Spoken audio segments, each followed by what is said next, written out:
Hey friends, it's your boy SVH coming at you with today's bowl of Saki by Hazrat Nat Khan for July 27th.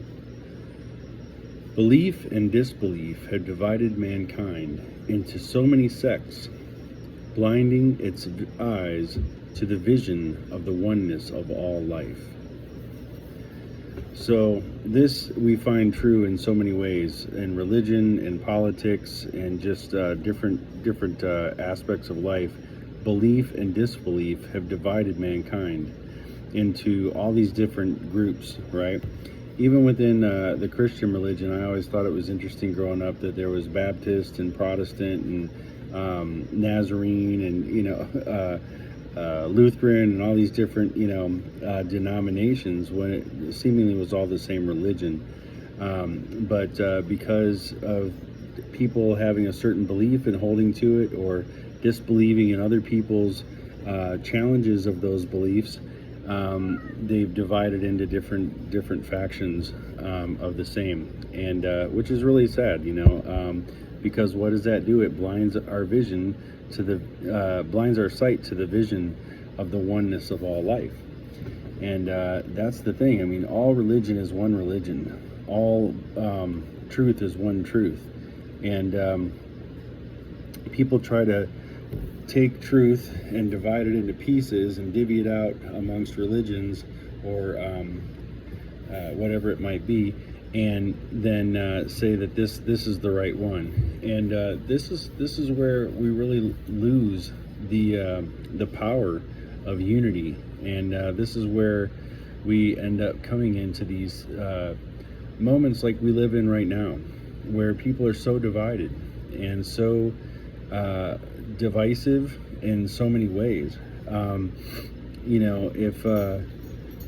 If you follow a certain political line, or you speak a certain way about a certain subject or topic that is popular today, and you speak about it in a way that doesn't agree with the left or the right, you're wrong. And these are things that are really interesting to me. It's become so polarized, our world today, when really the goal is unity and oneness, and to get back to the realization that we are one, and that there is no separation. So this belief and disbelief have divided mankind into so many sects, blinding its vision to the vision, blinding its eyes to the vision of the oneness of all of life.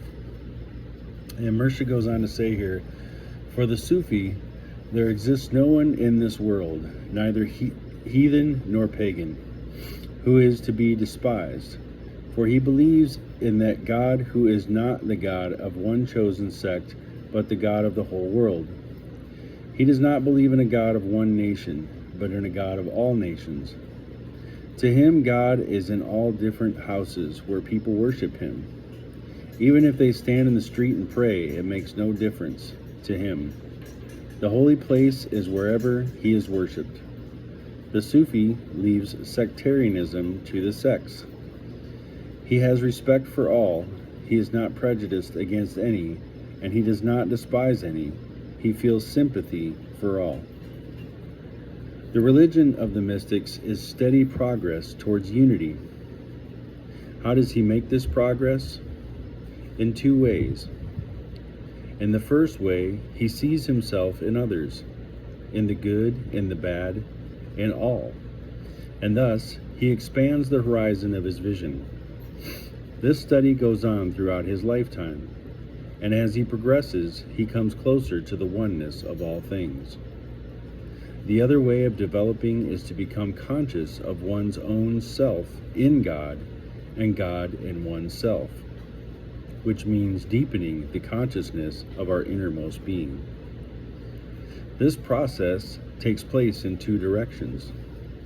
Outwardly, by being one with all that we see, and inwardly, by being in touch with that one life which is everlasting, but dissolving into it, and by being conscious of that spirit being the existence, the only existence.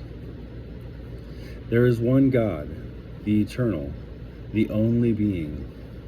None exists save he. The God of the Sufi is the God of every creed. and the God of all. Names make no difference to him. Allah, God, Gat, Diyu, Kuda, Brahman, and Bhagwan, all these names and more are the names of his God. And yet to him, God is beyond the limitation of name. He seizes God in the sun, in the fire, in the idol which diverse sects worship, and he recognizes him in all forms of the universe, yet knowing him to be beyond all form. God in all in God. He being the seen and the unseen, the only being. So this truly is the religion of the Sufi is all religions, because it's all one. It's not separate, and we create this separation in life. We're the ones that say, oh, he's a Buddhist and he's a Christian and he's a right winger and he's a left winger and he's a this and he's a that and he likes the band winger, those kind of things. We point these things out and look at people based on a belief state, and it's this belief and disbelief that really do set us apart and blind our vision to the unity that we could experience in life. So hope this is good food for thought for you today.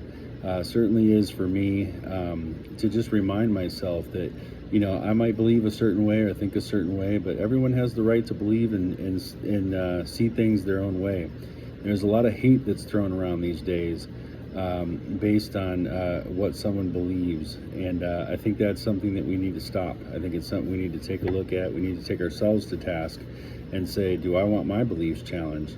And wouldn't I feel great if someone just acknowledged that I believe the way that I am and didn't bother them, and I can, even though it's different from what they believe. So these are things that task us to grow spiritually and personally. So yeah, hope you got something out of today's bowl of Saki. I know I did, and I'll be back again soon with another.